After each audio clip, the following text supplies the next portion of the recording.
Chapter 9. After school next afternoon, I had to go with my mom to the mall to buy sneakers. I usually try on at least 10 or 12 pairs, then beg for the most expensive ones. You know, the ones that light up when you walk in them. But this time I bought the first pair I saw. Plain black and white Reeboks. I mean, who could think about sneakers when an invisible building was waiting to be discovered? Driving home from the mall, I started to Mom about the building, but she stopped me after a few sentences. I wish you were as interested in your schoolwork as you are in those dumb comics, she said, sighing. That's what she always says. When is the last time you read a good book? She continued. That's the next thing she always says. I decided to change the subject. We dissected a worm today for science, I told her. She made a disgusted face. Doesn't your teacher have anything better to do than cut up poor innocent worms? There was just no pleasing Mom today. The next afternoon, wearing my new sneakers, I eagerly hopped on a city bus. Tossed my money into the box, I saw Libby sitting near the back. As the bus lurched away from the curb, I stumbled down the aisle and dropped beside her, lowering my backpack to the floor. I'm going back to that building, I said breathlessly. I think there's an invisibility curtain around it. Don't you ever say hi? She complained, rolling her eyes. I said hi, then I repeated what I said about the invisibility curtain. I told her I read about it in the newest Mutant comic, and that the comic may be giving clues as to what was happening in real life. Libby listened to me intently, not blinking, not moving. I could see that she was finally starting to see why I was so excited about finding this building. When I finished explaining everything, she put her hand on my forehead. You don't feel hot, she said. Are you seeing a shrink? Huh? I pushed her hand away.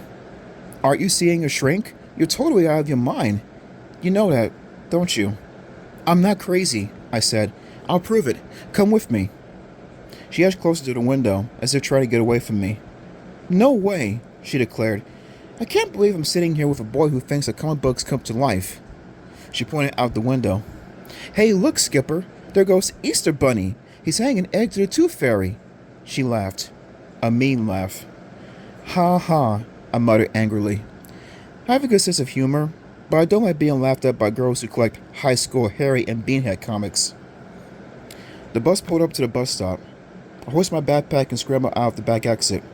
Libby stepped off right behind me. As the bus pulled away, sending up puffs of black exhaust behind it, I gazed across the street. No building. An empty lot. Well, I turned to Libby. You coming? She twisted her mouth into a thoughtful expression. To that empty lot? Skipper, aren't you going to feel like a jerk when there's nothing there? We'll go home then, I told her sharply. Okay, I'll come, she said, grinning. We crossed the street. Two teenagers on bikes nearly ran us over. Missed them, one of them cried. The other one laughed. How do we get through the invisibility curtain? Libby asked. Her voice sounded serious, but I could see by her eyes that she was laughing at me. In the comic book, people just step through it, I told her. You can't feel it or anything. It's like a smoke screen. But once you step through it, you can see the building. Okay, let's try it, Libby said. She tossed a ponytail over her shoulder. Let's get this over with, okay? Walking side by side, we took a step across the sidewalk toward the empty lot. Then another. Then another. We crossed the sidewalk and stepped onto the hard dirt. I can't believe I'm doing this, Libby grumbled. We took another step. I can't believe I'm... She stopped because the building popped into view. Oh! We both cried out in unison. She grabbed my wrist and squeezed it hard. Her hand was ice cold. We stood a few feet from the glass entrance. The bright walls of the pink and green building rose above us. You were right, Libby stammered, still squeezing my wrist. I swallowed hard. I tried to talk, but my mouth was suddenly too dry.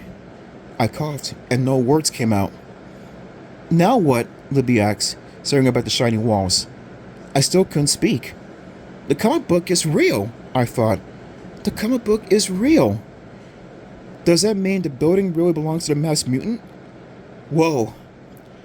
I warned myself to slow down. My heart was already racing faster than Speed Boy. Now what? Libby repeated impatiently. Let's get away from here, okay? For the first time, she sounded really frightened. No way, I told her. Come on, let's go in. She took me back. Go in? Are you crazy?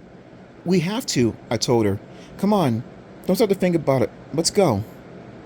I took a deep breath, pulled open the heavy glass door, and we slipped inside.